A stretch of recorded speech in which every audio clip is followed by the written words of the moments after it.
Ed, can you just kind of talk a little bit about what went into that decision? Well, like I told Mike earlier, it's a family decision. There's a lot of variables anytime you're dealing with a family, and at this point, we just think that's the best fit for us. And we're just real thankful for the 7 years we had here and all the good people, and the administration, the kids, all the support, and we're really gonna miss them.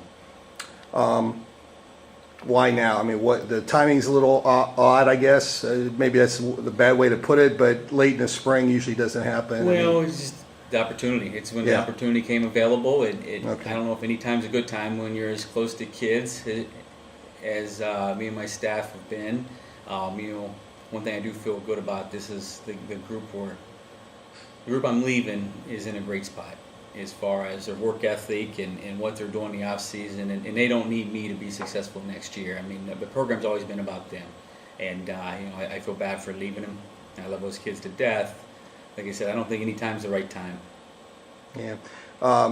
7 years ago, you came here.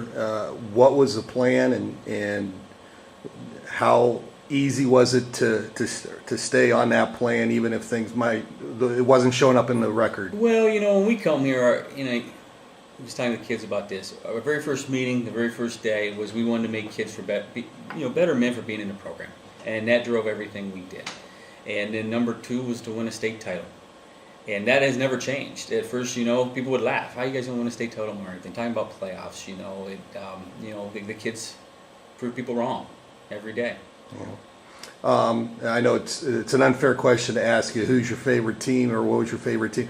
What all 7 of those teams? I mean, what was the thing that stood out about them to you that you'll take away from this? Their work ethic, and they, everybody goes, well, how did you do it? I said, we inherited a group of kids who were tired of losing.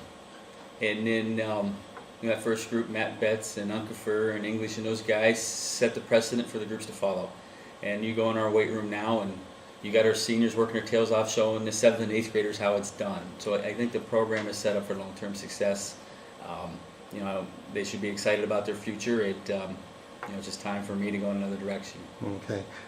Looking down the future, maybe get back into coaching, you think? Yeah, I'm going to coach down there. I'm going to be an assistant coach. I'll have my opportunity to be a head coach again. And at this point, that's something I would like to do. But, we'll see. You never know what the future's going to hold.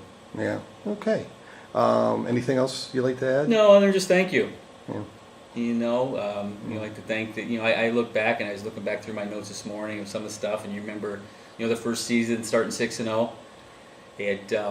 We're state ranked, and the following year we start 3-5, and we go upset one of the top teams in the state in Northwest, and we go over to West Branch and beat them, and that hadn't been done in a long time. And then you go to Steubenville and have them on the ropes, and next thing you know, you're playing in the Final Four, and it's just been a magical run, and I'm just so thankful that I had this opportunity. And me and my wife were talking about that 8 years ago, the stuff we've got to do because of football that you would never dream. Yeah. I mean, I got the opportunity to be at the Rose Bowl this year and U.S. Army game, and I got this Final Four watch, which the kids, pretty much gave me by their work ethic. And when you take a job, you think, oh, that's possible, but you just don't know. And I'm just thankful for this opportunity that we had.